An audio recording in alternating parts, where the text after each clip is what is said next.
भुट्टे साहब सॼी उम्र दुश्मननि खे ताक़तवर कयो। पंजाब जा मसाला हल कई। या बलोच चवंदा असां अहिड़ो ज़ुल्म थो करे सिंध जो वज़ीर आज़म सिंधी सही सभु कम हिन दरवेश ख़ुदा जे सभु कम सिंध जे ऐं पंहिंजे ख़िलाफ़ पंहिंजे जान जे ख़िलाफ़ कई। पंजाब जे लेफ्ट खे ख़राब करे ज़लील करे जेल में विझी पंजाब जे वॾेरनि खे पंहिंजी पार रखई। उन्हनि हथ सां गोबाटा ॾेई फांसी ॾेई छॾियसि। साॻे नमूने बलूचिस्तान में बि ईअं कई। बलूचिस्तान असांजो इतिहाद असीं गॾु उन जे मथां हमला करे बलूचिस्तान कहिड़ो ॾोह कयो हो जो उन जे माण्हुनि खे ज़लील हिते आउं वकील हो सम्झो। मूं वकालत कई बलोचनि ऐं पठाणनि जी मूंखे जेल विझी छॾी। अड़े अबा आउं सिंध जो केस पियो लड़ां सिंधियुनि सां दोस्ती आहे। बलोच चवंदा असां अहिड़ो ज़ुल्म थो करे सिंध जो वज़ीर आज़म सिंधी त तुंहिंजे पार असीं वेठा हुन गॾु रहूं असां वेठा उन्हनि ते मरम रखूं दिलनि ते बाबा न ईअं न आहे। अकुल जंहिंखे न दानाई चइजे चालाक हुजणु ॿी शइ आहे दानाई न हुई। सो हुन मुजीब मूंखे चयो मूंखे साईं भुट्टे खे चयो इलेक्शन पे हली उन ॾींहं में आउं हुते हुउसि बंगाल में। मूंखे दोस्तनि मोकिलियो हिते हिननि दहशत गर्दनि हैदराबाद में खूनरेज़ी कई। सो कुझु दोस्त मोकिलियो कोयटा कुझु पेशावर। मूंखे चवंदो बंगाली सां ॻाल्हाए वञी तुंहिंजा मुजीब सां आहिनि तलका त नवाज़। उते असीं वेठासीं वॾियूं कचहरियूं थियूं। मूंखे चई त भुट्टे खे चओ त तोखे मुक़ररु कयो अथनि मूंखे मारण लाइ पर यादि रख तुंहिंजे मारण लाइ माण्हू अॻे ई मुक़ररु थियल पिया हूंदा। मूंखां पोइ तुंहिंजो वारो ईंदो तकड़ न कर असां अचो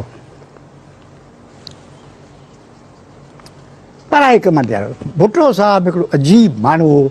सॼी उमिरि याया जो कमु कई पंजाबियुनि जो कमु कई अमेरिका जो कमु कई बाज़ारि अमेरिका सां विढ़िजे पियो। एटम बम छाजो कमु हुओसि सिंधियुनि खे एटम बम खपे या एटम मार्शल लॉ वारनि खे ताक़तवर कई न।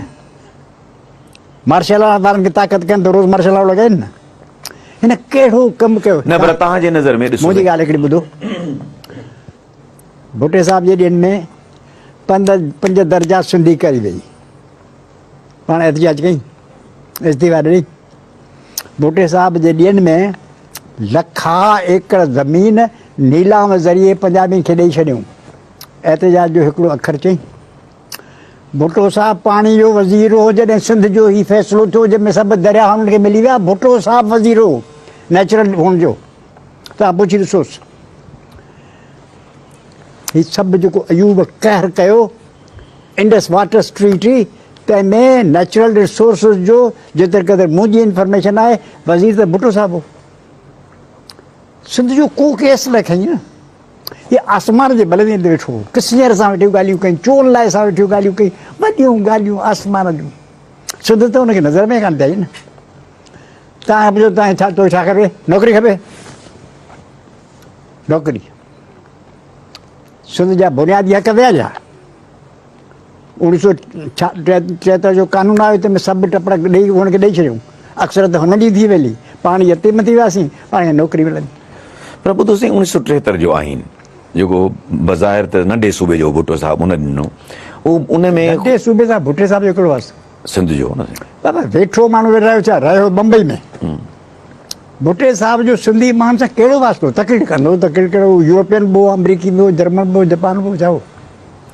हा पर उन में उन आइन में सूबाई ख़ुदि मुख़्तारी बि कान ॾिनी वई ऐं उन में कान करण लिस्ट ठाहे अञा वधीक उन में हा तबाही करे छॾी न।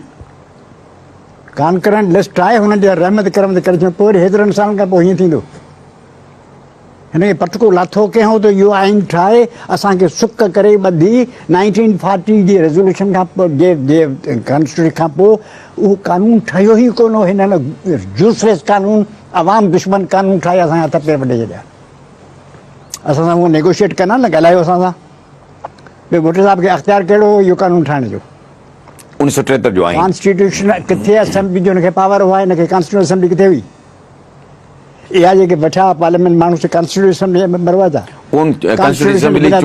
साहिब खे कहिड़ो अख़्तियार हो इहो आइन ठाहिण जो। असीं वकील आहियूं न पाण त वकील हो न ॻाल्हायो था जेके हिननि जा वकील आहिनि ॻाल्हाइनि जेके वकील खां अकल जा दरिया जेके वेठा अथनि। साईं हिकिड़ी ब्रेक वठूं। साईं जेके बि दुनिया जा महारामी हुआ न उहे हिन जा प्यारा हुआ। ज़ियाउल हक़ हू कहिड़ो कातिल बंगाल जो बलूचिस्तान जो जनरल टिक्का खान। साईं अब्दुल कयूम जंहिं पठान खे क़तल कयो हो हिन जा सभु प्यारा कातिल जलाद हुआ हुन जा माण्हू हुआ सभु उहे रखे। हिन उन्हनि लाइ कमु कया, हिन सॼी उमिरि ख़िदमत ई उन्हनि जी कई, पंजाबी जी कई, वॾी ख़िदमत, नंढड़ी न वॾी, आइन ठाहे ॾिनी, हा वॾी वॾी ख़िदमत, इहो त थियो।